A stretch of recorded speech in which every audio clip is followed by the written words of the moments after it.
Zakaj smo sploh v bistvu začeli razmišljati o prodaji tega? Ne?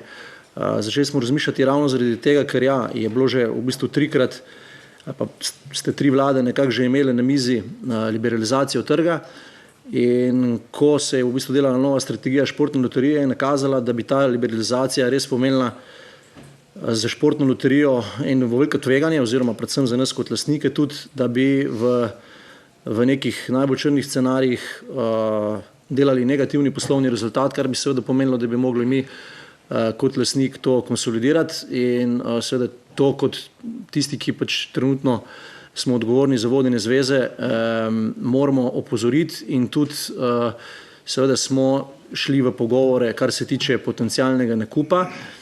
Prav tako pa mi še nismo nič odločili. Ne? Pri nam na Smučarski zvezi Slovenije je organ, ki bo odločil skupščina, torej najvišji organ. Skupščina se stoji iz 278 klubov in društev, ki sestavljajo Smučarsko zvezo Slovenije, in odločitev v nakupu, vkolikor bo seveda odločitev Ministrstva za finance pozitiven, bo sledil na tej skupščini in tam bomo seveda pretehtali vse pozitivne in negativne posledice tega in klubi bodo na koncu temu odločali.